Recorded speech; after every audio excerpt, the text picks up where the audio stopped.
welcome Mr. CP Wong, Senior Business Development Manager of Fortinet. We've also got Miss Natalie Duchemont. I think you can correct me for saying that. Regional Strategy and Business Development Manager at Samsung. We've also got Mr. Jerry D, Retail Industry Consultant for Retail at EPLDT. Okay, so lady and gentlemen, I will be collecting some questions here from the floor. Okay, our first question here is for CP Wong of Fortinet. What are the current trends you see in terms of retail connectivity? Interesting question there, yeah. So I think I heard the earlier panel itself, right? We're talking about, digital companies coming to retail, right? Kind of like forming the ecosystem itself. I think from a networking point of view also, we are seeing this kind of changes in the sense that we are seeing a network transformation in the sense that you have security and networking coming together, branch networking, integrating with the cloud itself. All of this, I think the motivation behind it's really about security. Why, in that sense, is we've heard of applications coming in, and you're collecting more and more customer information. So these are all valuable information, valuable to both the company, the retail itself, and to their customers. So it's important to have this visibility, but also this security from endpoint to the network to the cloud. And that's why we see this thing coming together, integrating from your LAN to the WAN to the cloud itself. That's number one. The other one is about cloud adoption. I talked a little bit about that just now. At the end of the day, it's moving to the cloud is something that is a foregone conclusion, right? And we've seen many customers in the industry, not just in retail as well, adopting a cloud strategy.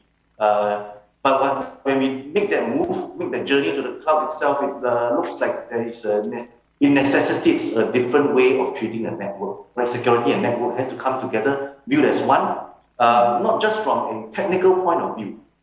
We've also seen organizations relooking at how they work in the sense of how they organize themselves, right? Security and networking teams coming together. So from a culture point of view, we need to break that barrier, break that silo. So with that breaking, you have security and networking coming together, then that's where you have, from an implementation point of view, these two coming together as well, and from an operations point of view as well, right? The security operations and the network operations, merging in some sense, right? So from organizational up to attitude, all the way to technologies. And this is the trend really that I'm seeing across retail and other sectors.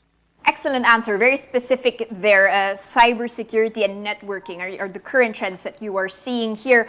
Natalie, let's move over to you. Good question here. How can mobile technology, so very specific to mobile technology, how can that help retail companies to stay ahead of the competition, but empower employees and at the same time create a better customer experience? It looks like a lot of things that mobile technology can do here. Yes, thank you. Thank you for the question. Great question. And I mean, we heard from the other panelists and speakers that digital transformation is already along its way in the retail sector. So e-commerce is growing. So retail needs to innovate in order to stay competitive, to optimize the cost, and also to meet the needs of the mobile first generation. So creating seamless online to offline connections and more efficient experiences is really key here. So in the past 18 months at Samsung, we have seen a rise in demand for contactless mobile solution, of course. I mean, contactless mobile payment, delivery, and I think those things are here to stay. I mean, we heard it from Greg. And we also saw customers, they used the pandemic as an opportunity to leapfrog their digital transformation. So we have a great example in the US with Walmart. So Walmart decided to provide each of their employees a rugged mobile device. So 740,000 employees. Each of them gets a rugged mobile device. And in this way, they create new ways of working. So now at Walmart, every employee can do stock picking and taking. So they just have the mobile phone and scan the barcode, and then they can do the stock picking. In this way, Walmart stays competitive with the pure online players. They also use the mobile device code push to talk to enhance employee communication, push notifications, or just also online learning for the employees, all through the device. And then if you look in store, so the employees can use the mobile technologies to reduce the friction points of the customers. So queue bursting is one idea with mobile paying solution. But they can also use the device to scan the barcode and get then real-time additional information which they can share directly with the customer. For example, about stock availability. And in this way, you can create a better customer experience, better customer satisfaction, and then also loyalty, also in store.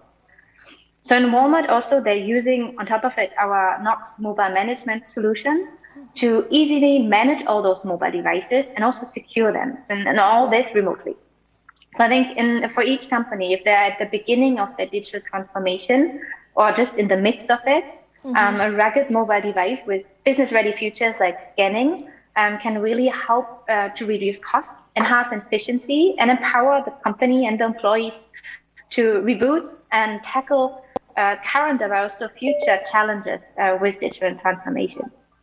Great use case example there, and one that seems very sensible and not really that expensive. No, something that can be already done by a multitude of companies. I wonder why they don't pick it up right away. Great example there. Jerry, let's move over to you. Having been exposed to the retail industry for quite some time now, what is your outlook for the industry in the coming months? It's difficult, to really give an outlook. It's pandemic, but you do see amazing trends here. Give us your short term. I mean, what's going to be happening here?